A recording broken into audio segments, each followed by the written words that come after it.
Today's video is neither a business case study nor a finance case study. आज का जो topic है वो थोड़ा सा एक सोशल केस स्टडी वाला टॉपिक है और ये शायद से एक प्रॉब्लम है इंडिया की जो कि आज मैं एड्रेस करना चाहता हूं. लेडीज एंड जेंटलमैन, हम सबको पता है कि इंडिया में मासेस में मेजॉरिटी ऑफ द पीपल की जो शादी होती है वो एक अरेंज मैरिज होती है. वहीं अगर मैं वेस्ट की बात करता हूं, मैं बाहर कंट्रीज की बात करता हूं, तो शायद से वहां पर अरेंज मैरिजेस का कल्चर नहीं है. अब यहां पर मैं ये बात नहीं कर रहा कि सक्सेस रेट कितना है, क्या इंडिया को अपने कल्चर से स्टिक करना चाहिए, नहीं करना चाहिए, वगैरह वगैरैरह. मेरा पॉइंट यहां पर कुछ और है. मेरा पॉइंट यहां पर यह है कि क्या इंडिया अरेंज मैरिजेस के कल्चर की वजह से कहीं पिछड़ तो नहीं रहा. क्योंकि हमें स्टार्टिंग से हमारे कल्चर्स बताए जाते हैं, हमें बताया जाता है कि डेट करना, रिलेशनशिप्स में आना ये एक अच्छी चीज नहीं मानी गई है. ये हमारे कल्चर के हिसाब से it is not something that we are taught, we are born with. तो क्या ऐसा तो नहीं हो रहा कि इस कल्चर के ना होते हुए, क्योंकि इंडियंस इस कल्चर को फॉलो ज्यादातर नहीं कर पा रहे, ज्यादातर इंडियंस की अरेंज मैरिज हो रही है. अब वो कर रहे हैं या वो जबरदस्ती हो रही है वो एक सेकेंडरी डिस्कशन है. बट यहां का मुद्दा यह है कि क्या इंडिया में, क्योंकि डेटिंग कल्चर उतना ज्यादा नहीं है, क्या इसकी वजह से इंडिया में कोई प्रॉब्लम तो नहीं आ रही, और अगर आ रही है तो एग्जैक्टली वो प्रॉब्लम्स क्या हैं. क्या डेटिंग कल्चर इंडिया में होना चाहिए, नहीं होना चाहिए, क्या बेनिफिट्स हैं, और क्या इंडियंस डेटिंग कल्चर के ना होते हुए कहीं पिछड़ तो नहीं रहे. बात करेंगे आज की इस सोशल केस स्टडी में. Ladies and gentleman, Kunal Shah जो कि क्रेड एक स्टार्टअप के फाउंडर है. मैंने अपने, अगर आप मुझे फॉलो करते हैं, मेरी चैनल को सब्सक्राइब करते हैं, तो मैंने इनके रिगार्डिंग काफी सारी बिजनेस केस स्टडीज पहले बनाई हैं. And he is one of the smartest founders of Indian startup ecosystem. और सामने वाले की काफी सारी फिलोसॉफिकल बातें ह्यूमन मोटिवेशन, ह्यूमन नेचर और ह्यूमन साइकोलॉजी पे बेस्ड होती हैं. तो उनका एक इंसाइट था जो कि आज मैं आपके साथ शेयर करने वाला हूं इस वीडियो में, और उस इंसाइट को और इन डेप्थ में समझेंगे. उनका यह इंसाइट था कि इंडिया में डेटिंग कल्चर नहीं है, और क्योंकि इंडिया में डेटिंग कल्चर नहीं है, इसकी वजह से इंडियंस को काफी अलग अलग पैरामीटर्स ऑफ लाइफ में सफर करना पड़ता है. इसका मतलब क्या? इसका मतलब ये कि पहले तो जरा प्रॉब्लम को समझते हैं, कॉज क्या है. ठीक है, यहां पर हमारे इंडिया में, जैसे मैंने आपको बताया कि above 90% of the marriages in India are actually arrange marriages. अब ये अरेंज मैरिजेस करनी पड़ रही हैं या जबरदस्ती हो रही हैं वो एक सेकेंडरी डिस्कशन है. बट यहां पर पॉइंट ये है क्योंकि इंडिया में डेटिंग कल्चर नहीं है, तो कुणाल शाह की इंसाइट ये थी कि शायद से इंडिया में प्रॉब्लम ये है कि इंडियंस अपने आप को अच्छी तरीके से सेल आउट नहीं कर पा रहे.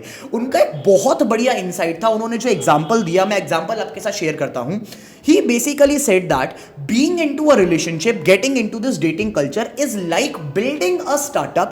और आप बेसिकली अपनी पर्सनालिटी अपने को एज अ प्रोडक्ट मार्केट में बेच रहे हो. जब आप एज अ पर्सन मार्केट में निकलते हो to explore the dating culture, तो आप अपने को एज अ प्रोडक्ट मार्केट में सेल करने की कोशिश कर रहे हो कि मेरे अंदर ये क्वालिटीज है, मेरी पर्सनालिटी ऐसी है, मेरी कम्युनिकेशन स्किल्स ऐसी हैं, मैं दिखता ऐसा हूं, मेरी बैकग्राउंड ऐसा है, मेरा एजुकेशन लेवल ऐसा है, तो क्या आप अब मेरे ऊपर भरोसा करोगे. डेटिंग कल्चर का पूरा कोर यही है कि आप सामने वाले पर्सन को कन्विंस करने की कोशिश कर रहे हो कि will you date me, will you be able to accept me as a person, will you date me, will you be my partner in the long run. तो ये यहां पर ये बेसिकली उन्होंने जो बताया कि it is like building a startup, और यहां पर स्टार्टअप का कोई और प्रोडक्ट या सर्विस नहीं है, बल्कि प्रोडक्ट और सर्विस आप हो.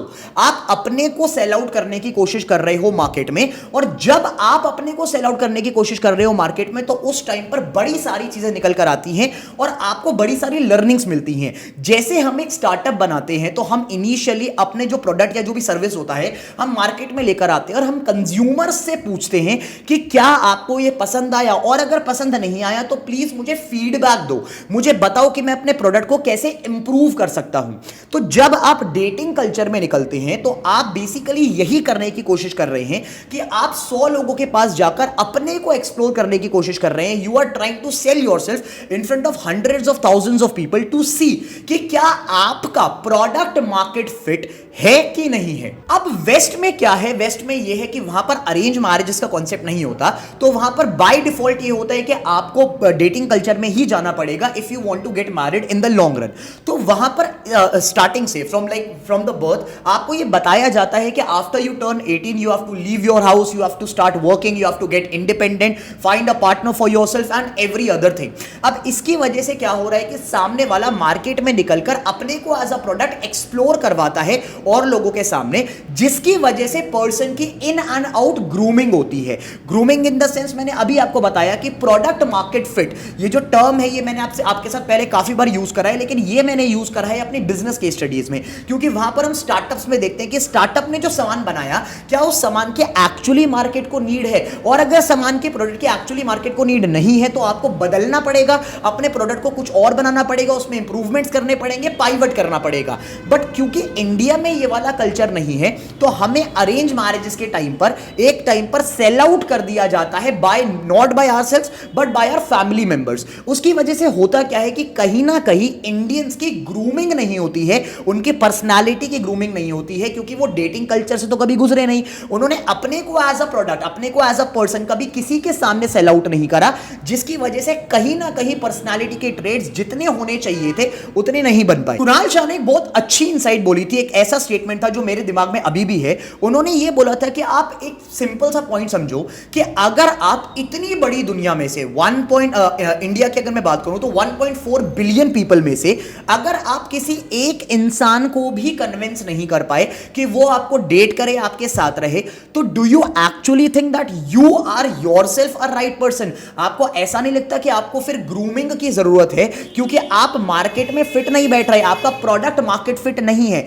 ये एक इतनी बड़ी इंसाइट है कि अगर आप इसको पॉइंट से समझो कि अगर आप दुनिया में किसी को भी कन्विंस नहीं कर पाए एक डेट पर जाने के लिए, एक रेस्टोरेंट में डिनर पर जाने के लिए, आपको डेट करने के लिए, आपके साथ टाइम स्पेंड करने के लिए, डू यू एक्चुअली थिंक कि आपकी पर्सनालिटी या आपका जो भी इस टाइम पर है वो सही बैठा? The answer is no.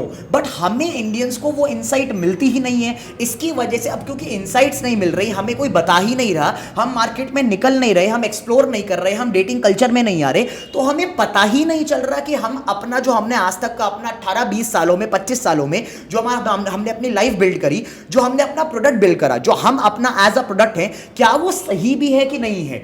Right. अब यहां पर होता क्या है फिर? होता यह है कि आप मार्केट में निकलते हो जॉब्स करने के लिए, you sit in front of the interviewer, सामने वाला इंटरव्यूअर आपसे क्वेश्चंस पूछता है, आप वहां पर स्टैमर करते हो। बहुत सारे लोगों के साथ प्रॉब्लम आती है इंडिया में, मैंने बहुत चीजें देखी हैं ये कि इंडिया में लोगों के साथ कम्युनिकेशन स्किल्स को लेके प्रॉब्लम है, सामने वाले लोग बोल नहीं पाते, कॉन्फिडेंस को लेके प्रॉब्लम है, स्पीकिंग स्किल्स को लेके प्रॉब्लम है, इंडिया में सेल्स को लेके बहुत बड़ी प्रॉब्लम है। ये सारा का सारा रूट कॉज अगर आप देखें तो कुल मिलाकर ये बैठ रहे हैं यहां पर कि यार इंडिया में अगर डेटिंग कल्चर हो, अगर हर इंसान को ये हो कि आपको इंडिपेंडेंटली अपना पार्टनर खुद चुनना है, तो आपको डेटिंग कल्चर में आना ही पड़ेगा। अब जब आप डेटिंग कल्चर में आओगे ही तो बाय डिफॉल्ट ये जो मैंने अभी आपको पॉइंटर्स बताए कि कम्युनिकेशन अच्छा नहीं है, कॉन्फिडेंस की प्रॉब्लम आ रही है, आप बात नहीं कर पा रहे, आप सेल आउट नहीं कर पा रहे, तो कहीं ना कहीं ये सारी चीजें, आप इन सारी चीजों पर वर्क करना स्टार्ट करोगे, जो कि मैंने अभी आपको बताया कि सिर्फ ये एक पैरामीटर लाइफ का इफेक्ट नहीं करता। Not dating is basically affects other parameters of life as well, जो कि मैंने अभी आपको बताया। पॉइंटर नंबर 2, एक बहुत इंपॉर्टेंट पॉइंटर, एक बहुत इंसाइटफुल पॉइंट जो मैंने एक्चुअली रियलाइज करा है लाइफ में, कि अगर इन अ केस एक इंसान है, अब मैं कल्चर्स की बात नहीं लाना चाह रहा यहां पर कि इंडिया में पहले क्या होता था, हमारा कल्चर क्या है, वो बात नहीं है, यहां पर बहुत प्रैक्टिकल इंसाइट्स हैं। अगर आप इस पॉइंट को समझना, अगर आपने आज तक किसी इंसान को डेट नहीं करा, right, you have not had a partner, you have not had a relationship कभी भी अपनी लाइफ में। अब एक टाइम आता है कि आपकी शादी हो जाती है, आपके पेरेंट्स, आपकी फैमिली एक अरेंज मैरिज में आपकी शादी कर देते हैं। अब जब आपने आज तक कभी लाइफ में डेट ही नहीं करा, आपको क्या पता है कि सामने वाले की एक्सपेक्टेशंस क्या हैं, सामने वाले को क्या चाहिए? क्योंकि जब एक इंसान डेटिंग कल्चर में घुसता है, डेटिंग कल्चर से पास ऑन होता है, उसको पता है कि मुझे अपने कस्टमर को, राइट, स्टार्टअप्स वाला देखो बिल्कुल कनेक्ट हो रहा है कि आप जब स्टार्टअप बिल्ड करते हो तो you are not building it for yourself, you are building it for the customers. आप चाहते हो कि कस्टमर को वो चीज पसंद आए, और नहीं पसंद आए तो इनसाइट्स लेकर, फीडबैक लेकर उसको इंप्रूव करा आ जाएगा ताकि अल्टीमेटली कस्टमर को पसंद आए। सामने वाले डेटिंग कल्चर में भी यही होता है कि आप बेसिकली गैदर कर रहे हो इनसाइट्स, फीडबैक्स, लेकिन अल्टीमेटली से होता क्या है कि आप सामने वाले को समझने की कोशिश कर रहे हो। You are trying to understand the expectations of your partner and you are trying to accomplish those expectations। पूरी कर सकूं मैं वो एक्सपेक्टेशंस, आप इस तरीके से अपनी पर्सनालिटी को ग्रूम करते हो। बट अरेंज मैरिज में अगर आप डेटिंग कल्चर को हटा दें और अरेंज मैरिज की बात करें तो आपने इमीडिएटली शादी कर ली, आपको ये नहीं पता कि क्या एक्सपेक्टेशंस हैं, कैसे एक्सपेक्टेशंस को पूरा करा जाता है, क्योंकि आपने कभी वो चीज समझी ही नहीं। You have always been concerned about yourself. आपने कभी ये नहीं समझा कि कस्टमर को क्या चाहिए, और जिस स्टार्टअप को ये नहीं पता कि कस्टमर की नीड्स कैसे पूरी करनी है, सिंपल तरीके से न्यूआंस लेते हैं कि that business which is not fulfilling the needs of the customer, क्या वो सर्वाइव कर पाएगा, क्या वो मार्केट में धंधा कर पाएगा? वो मार्केट में धंधा नहीं कर पाएगा, कस्टमर को उसको पढ़ना ही नहीं आता। सिमिलरली यहां पर भी ये है कि जब आपको पता ही नहीं कि सामने वाले को क्या चाहिए, क्या नीड्स होती हैं,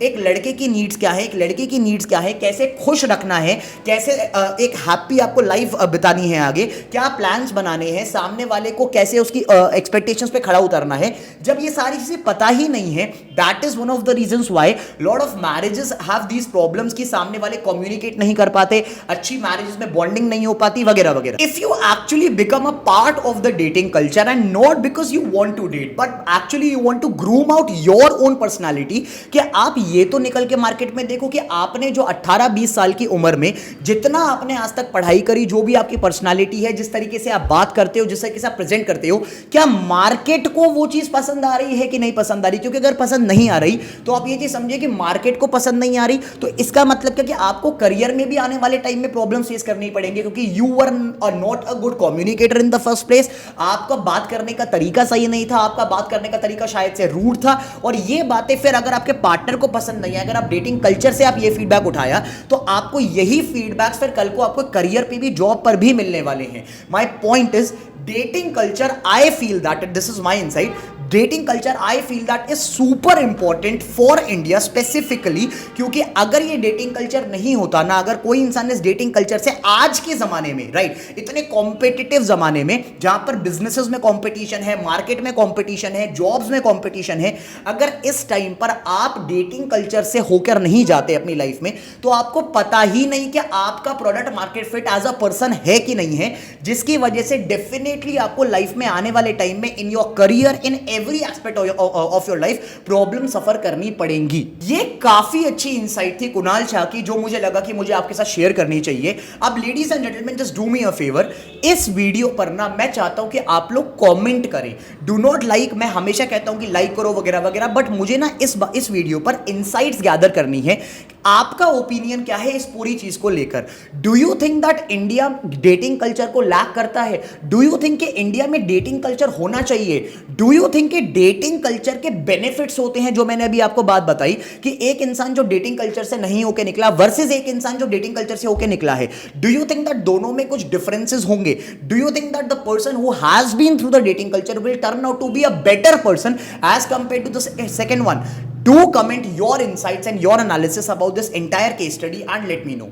This was Shaurya Kaushik signing off from today's video. I'll see you guys in another case study. Till then, take care, stay tuned, bye bye.